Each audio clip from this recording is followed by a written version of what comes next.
Rescue team आ चुकी है। इस वक्त यहाँ पर रात के 9 बजे का वक्त है जिस टाइम ये रेस्क्यू टीम आई है, और आते ही यहाँ पर जो है सर्च ऑपरेशन चालू कर दिया गया। जो सब कुछ सही चल रहा था, वो केव में अंदर ही अंदर जा रहे थे और इस इंडियन केव के सभी नज़ारे लूट रहे थे क्योंकि उन्होंने पहली बार कोई केव एक्सप्लोर की थी। और इस हंसी खुशी में एक ऐसी चीज हुई कि सारा एडवेंचर किसी डेथ मैच में चेंज हो गया।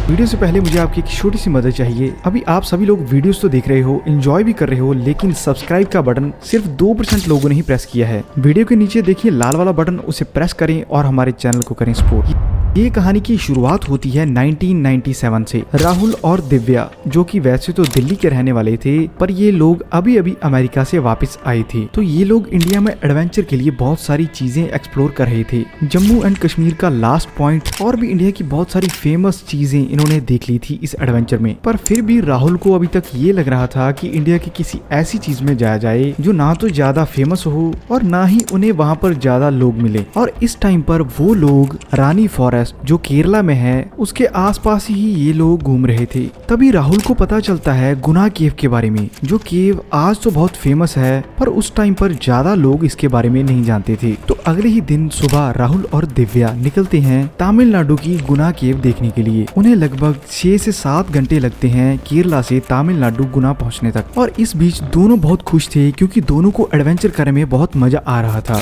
और अब वो ऐसी चीज देखने जा रहे थे जो उन्होंने अपनी पूरी लाइफ में कभी नहीं देखी थी। और जो चीजें वो वहाँ फील कर रहे थे, दिव्या नाम की ये लड़की अपनी पर्सनल बुक में सारा एक्सपीरियंस लिख रही थी। कुछ घंटों बाद ही ये लोग पहुँचते हैं पाइन फॉरेस्ट पर, जिस जगह रुककर ये टाटा स्टीम नाम की कार, जो कि आपने CID में भी देखी होगी, उससे अपनी चीजें निकालकर अपना खाना तैयार करते हैं। और फिर वहाँ से निकलते ही थोड़े टाइम बाद वो लोग पहुँच जाते हैं गुना केव। वहाँ पहुँचते ही वो अपनी गाड़ी को साइड पे पार्क करते हैं और मेन एंट्रेंस से इस केव के अंदर घुस जाते हैं। वैसे तो अगर आज आप इस केव पर पहुंचे तो बहुत ज्यादा लोग आपको दिखाई देंगे, पर उस टाइम पर ये केव इतनी ज्यादा फेमस नहीं थी तो उन्हें कोई भी वहां पर नहीं मिला। और जिस एंट्रेंस से ये लोग अंदर गए थे वो आज बैन कर दी गई है। उस जगह के आगे कोई भी वहां अंदर नहीं जा सकता क्योंकि इसी केव में अब तक 16 जाने जा चुकी हैं और इन्हीं स्टोरीज पर 2 मूवीज भी बन चुकी हैं। और आज 28 जून 1997 को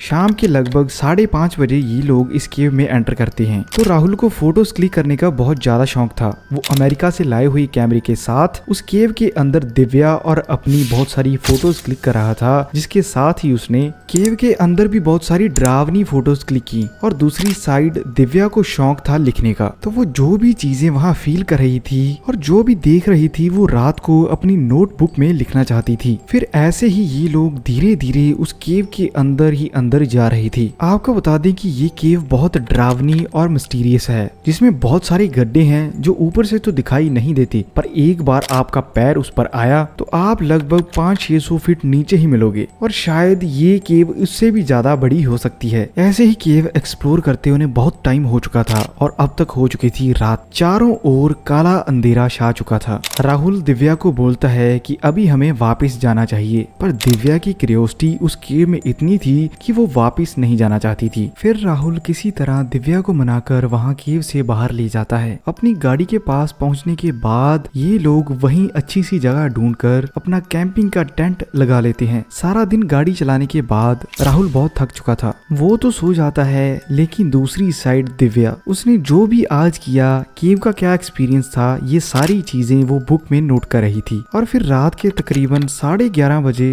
राहुल की आंख खुलती है और वो देखता है कि दिव्या उसके पास नहीं है। वो टेंट के आसपास देखता है और फिर गाड़ी में भी चेक करता है, पर उसे दिव्या दिखाई नहीं देती। वो बहुत परेशान हो चुका था क्योंकि अब तक बहुत अंधेरा था और दिव्या उसे नहीं मिल रही थी। फिर पता नहीं राहुल के दिमाग में क्या आता है कि एक बार मैं केव के अंदर जाकर देखता हूँ, शायद दिव्या फिर वहीं कहीं हो। वो गाड़ी में से टॉर्च निकालता है और केव की ओर बढ़ता है। इसी टाइम पर उसके मन में बहुत सारे ख्याल आ रहे थे कि आखिरकार दिव्या के साथ क्या हुआ, कोई उसे उठाकर तो नहीं ले गया। फिर वही सोचता सोचता वो केव के अंदर घुस जाता है। अंदर जाते ही उसे चिल्लाने की आवाजें सुन रही थी। जी हाँ, ये दिव्या की आवाज थी जो कि चिल्ला चिल्ला कर मदद मांग रही थी। राहुल को आवाज तो सुन रही थी, लेकिन उसे ये नहीं पता लग रहा था कि दिव्या है कहाँ। फिर गौर से सुनने के बाद उसे पता चलता है कि ये आवाज उस केव के नीचे से आ रही है। जिस होल से ये आवाजें आ रही थी उसकी एंट्रेंस, उसका मुंह तो बहुत छोटा था लेकिन वो गहरा बहुत था, जिसमें दिव्या 300 फीट नीचे गिर गई थी। आपको बता दें कि गुना केव में बहुत सारे ऐसे होल हैं जो बहुत ही गहरे हैं इससे भी। अगर उनमें दिव्या गिरती तो उसका बचना नामुमकिन था।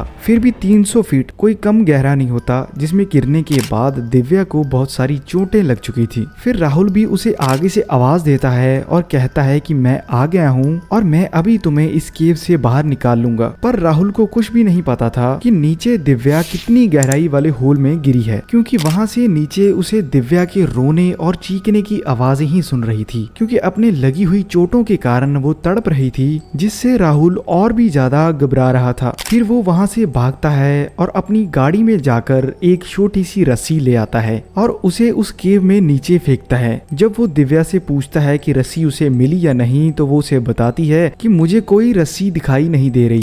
एक तो बहुत अंधेरा था, दूसरा कि ये रस्सी बहुत छोटी थी। फिर राहुल के दिमाग में कुछ नहीं आ रहा था और ना ही उनके पास कोई फोन था जिससे वो कॉल कर सके। वो फिर से अपनी गाड़ी के पास वापस जाता है, थोड़ा खाना निकालता है और केव के अंदर आकर नीचे दिव्या के पास फेंक देता है। फिर गाड़ी लेकर वो पहुंचता है पास के ही पुलिस स्टेशन, जिस जगह उसे 2 कांस्टेबल मिलते हैं जो कि पुलिस स्टेशन के अंदर सो रहे थे। तो राहुल उन्हें ये सारी कहानी बताता है और कहता है कि जल्दी मेरे साथ चलिए, अगर ज्यादा टाइम लगा तो वहाँ दिव्या की जान नीचे जा सकती है, क्योंकि वो बहुत चोटिल है। फिर पुलिस वालों को ये तो पता था कि वो केव बहुत गहरी है, तो ये काम 2 लोगों का नहीं है। आधी रात फिर वो और पुलिस वालों को बुलाते हैं और बड़ी बड़ी रस्सियां लेकर वो पहुंच जाते हैं गुना केव पर। फिर शुरू होता है इंडिया का वो रेस्क्यू मिशन जो आज तक किसी मीडिया पर नहीं दिखाया गया। फिर राहुल जोर जोर से दिव्या की ओर चिल्ला रहा था, क्योंकि अगर दिव्या नीचे बेहोश हो जाती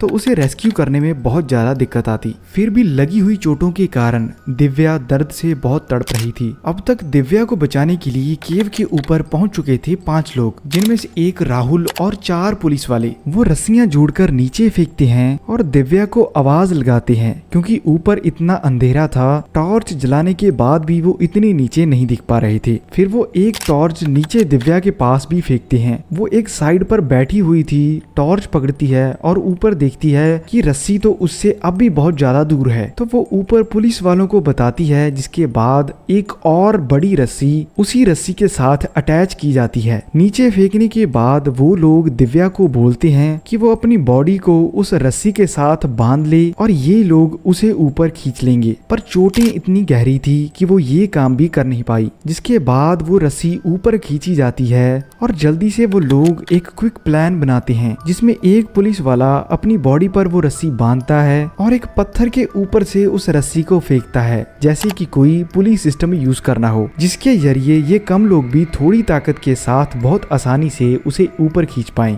ऐसा करने के बाद वो नीचे केव में जाता है, जो कि बहुत गहरी और अंधेरे के साथ भरी हुई थी, और ऊपर राहुल की जान निकली जा रही थी कि कब दिव्या वापस बचकर आएगी। और वो अपने आप को भी कोस रहा था, क्योंकि इस केव पर आना उसका ही फैसला था, क्योंकि इससे पहले तो वो लोग बहुत बढ़िया फॉरेस्ट घूम रहे थे, जिसमें वो दोनों सेफ भी थे और उनका बढ़िया एडवेंचर भी चल रहा था। खैर धीरे धीरे उस रस्सी के जरिए पुलिस वाला नीचे पहुंचता है और इस टाइम तक दिव्या नीचे बेहोश हो चुकी थी। आई हुई चोटों के कारण उसकी बॉडी खून से भरी हुई थी। पुलिस वाला किसी न किसी तरह इतने अंधेरे में उसे उठाता है और रस्सी के साथ बांधने के बाद ऊपर राहुल और पुलिस वालों को बोलता है कि लड़की की हालत बहुत खराब है, उसे जल्दी से ऊपर खींचो और इसे जल्दी हॉस्पिटल ले जाना जरूरी है। और उन 2 लोगों को नीचे से ऊपर खींचना बहुत मुश्किल वाला काम था, जिसे इजी कर रही थी वो रस्सी जो कि पत्थर के ऊपर से घुमाई हुई थी। सारी केव में उन लोगों की आवाज गूंज रही थी,